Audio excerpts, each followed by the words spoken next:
sentence, turn me around. Keep on walking, keep on marching, marching to freedom. Hang on and let the governor turn me around, turn me around, turn me around. Hang on and let the governor. What do we want? Justice! When do you want it? Now! What do you want? Justice! When do you want it? Now! I call in our next speaker, Daryl Hunt. Now this is a man who spent 19 years in prison for a rape and murder he did not commit in North Carolina. His case has many similarities to Troy's. It took him many years to prove his innocence. Today, Daryl Hunt is a minister, an important voice about the problems in the justice system and the issues of wrongful convictions. I am Troy Davis. Talk to us, Doc. My name is Daryl Hunt. I was one vote away from the death penalty in 1985. And the people that you see behind me are the people who stood up for me. My attorney is Mark Rabel. John Mendez, my father-in-law, Kylie Griggs, Mr. Matthew Johnson, from every church of Peaston. And we in North Carolina know what injustice is about, and that's why we come down here fighting to save Troy Davis. No matter what color you are, how much money you have, or where you come from, justice is justice. We want justice for Troy now. 19 years. Daryl Hunt received 2 trials. He came 1 vote from getting the death penalty. I have seen one execution. I do not want to see another. I have to say, in some ways, I'm embarrassed to be a lawyer. I share Daryl's faith over these 20-some years, and I believe that Troy Davis will be saved. Thank you for being here.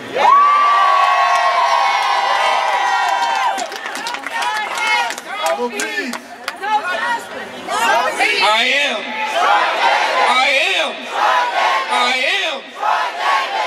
Assalamu alaikum. Peace be unto you. Brothers and sisters, there is a very critical principle in the religion of Islam that teaches us that to kill one innocent human being is like killing all of humanity. And also, if you save one innocent human being, it's like saving all of humanity. We are here today, all of us are here today, because if Troy Davis is executed by the state of Georgia, part of us, all of us, some of our humanity dies. And so we're here to save Troy. We want to send this message very loud and clear. I just want to leave with one other thing. There is not a mother out here today who has a son. There's not a father out here today who has a son. There's not a grandmother with a grandson. There's not an aunt with a nephew. There's not a sister with a brother. Every one of us who has a male relatives could be standing in the place of the family of Troy Davis right now. So when we gather, we have to gather with this in mind. It's not just that Troy was such a unique individual. It could be any one of us, just like it was Daryl Hunt. So let us come together in strength. Let us pray. Let us march. Let us demonstrate until Troy Davis is not only taken off death row, but Troy Davis is free.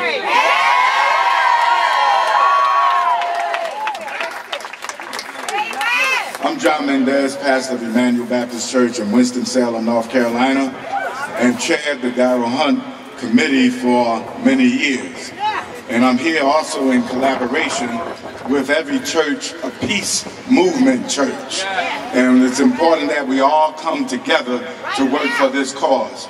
And to speak to that issue, Dr. Matthew Johnson, the director of every church, a peace church, will address you at this time. They're still lynching black men in Georgia. if Troy Davis is put to death, that should be the headline of the Atlanta Journal and Constitution on Tuesday morning. It's legal to kill black men in Georgia without evidence, without justice, without appropriate process. You can kill a black man. It is ironic that when we may be on the threshold of electing a black man president of the most powerful nation in the world, we are still grappling with fundamental issues of justice, human dignity, and human rights. It is time that our nation come of age. It will not do it unless we press for it. Progress will not happen unless we struggle. And Troy Davis is now the barometer on where America is in terms of fulfilling its ultimate purpose and its ultimate ideals. Do not get discouraged. Stay on the battlefield. We will struggle until justice comes, until a new day breaks, when justice does roll down like water and righteousness like a mighty stream. So I don't take with any trivial matters in regards to the police. My father could have been killed. Thank God he was spared. So I know an officer is gone and slain and his blood cries for justice. But if this isn't the man and this man should die, that blood will still scream for justice. And what will we do? Then, once we find the real killer of the police officer and he's incarcerated, who do we go to bring justice to the blood of this man? Put the pressure on our good governor, Sonny Perdue. If you got that flag change, you can save a life. If you got that flag change, you can support a sister. If you all have dramatically changed in 40 years the social makeup in this country, and you have now, for the first time in history, potentially a black president, you all can save his life. I stand with you. I stand with this sister. God bless you. Virginia Davis, the mother of Troy Anthony Davis. I am Troy Davis. I speak from Troy Davis. I speak for my son. And I say, justice do matters. Innocent matters. And I don't want the state officials to tell me that innocent doesn't matter, because it does matter. And I am fighting for my son. I've been fighting for him for almost 20 years, and I'll continue to fight for him until the day I die. It is amazing to me that Troy Anthony Davis, that name is heard around the world. Today, there was Global Day of Action for Troy Davis in more than 15 countries around the world and more than 40 cities in the United States. That if Troy can't get justice, nobody can. That's right. But I'm going to tell you, no matter what happens on the 27th, I guarantee you, Troy Anthony Davis will get justice in the state of Georgia. My name is Laura, and I wanted to read you a message that Troy gave to us on the phone while Martina was speaking. And I'm sorry that I don't have his voice, but he was trying to make a call that we could put on the microphone, and the prison kept cutting him off.